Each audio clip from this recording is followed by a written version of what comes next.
Servus bei daheim in Bayern. Servus am Lanzinger Maibaum. Ja, so klar, aber schon ein Maibaum. Und eigentlich alles dran, was man so braucht, dass ich euch erkläre, was man so wissen muss. Ja, was ist jetzt das? Ein bayerischer Maibaum. Also meistens ist ja ein Fichten, so ganz schön gerade gewachsen, 30 Meter hoch, wenn er größer ist, ist auch nicht schlecht.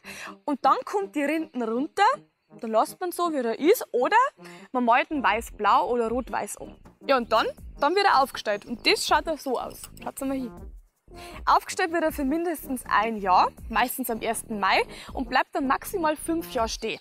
Ja, ich habe das ja mitgekriegt letztes Jahr, da habe ich den mehr oder weniger bewacht. Ja, also unser Maibaum ist jetzt quasi ein Jahr alt. Der Maibaum ist der Stolz vom Dorf.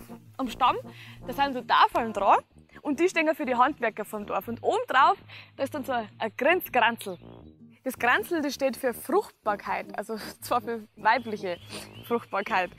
Und die Banteln da oben dran, die sind für Gesundheit und Wachstum. Ja, und auf die Länge kommt es natürlich auch drauf an, weil die steht für Kraft und Stärke. Und desto höher, also länger der Baum ist, desto mehr wir sind wir.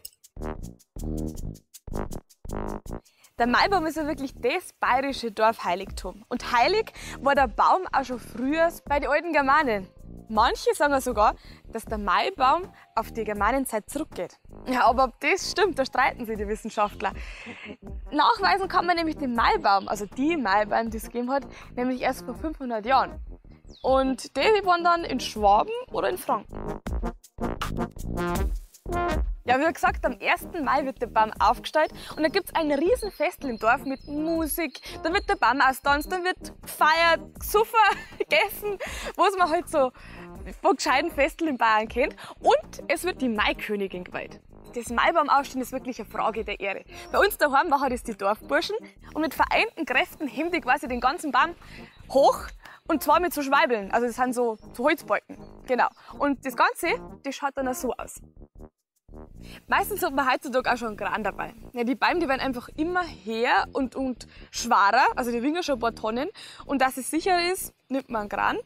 Und, was ich ganz cool finde, dass das quasi nicht bloß die Dorfburschen noch machen, sondern auch die Madel mithelfen deren. Also es ist nicht immer eine reine Männersache, sondern, wie sagt man, Emanzipation. Ha?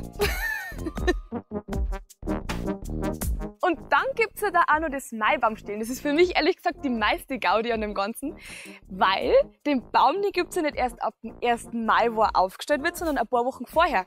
Da wird er nämlich dann in so einem Versteck gelagert, wo die Rinde runterkommt, wo er angemahlen wird, wo die Tafeln dazukommen. Und da ist ehrlich gesagt die Gefahr am größten, dass er gestohlen wird. Ja, und da muss man dann gescheit aufpassen. Das ist nämlich dann die Maibaumwoche. Und die ist recht süffig. Aber wisst ihr was? Maibaumstellen, Maibaumwoche, Maibaumkraxeln, das ist so eine große Geschichte. Da kann man eigentlich noch 2 Folgen draus machen. Und zwar mit Leuten, die sich noch besser auskennen als ich. Also lasst euch überraschen.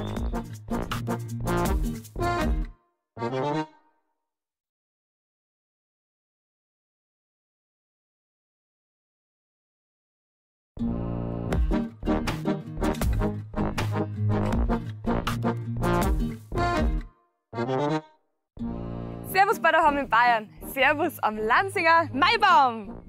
Ja, so klar, aber schon ein Maibaum. Und eigentlich alles dran, was man so braucht, dass ich euch erkläre, was man so wissen muss.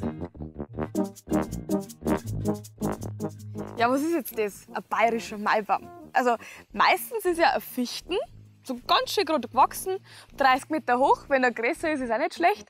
Und dann kommt die Rinden runter, dann lässt man so, wie er ist, oder man malt ihn weiß-blau oder rot-weiß an. Ja, und dann wird er aufgestellt und das schaut auch so aus. Schaut mal hin. Aufgestellt wird er für mindestens ein Jahr, meistens am 1. Mai, und bleibt dann maximal 5 Jahre stehen. Ja, ich habe das ja mitgekriegt letztes Jahr, da habe ich den mehr oder weniger bewacht. Ja, also unser Maibaum ist jetzt quasi ein Jahr alt. Der Maibaum ist der Stolz vom Dorf. Am Stamm, da sind so Tafeln dran und die stehen für die Handwerker vom Dorf. Und oben drauf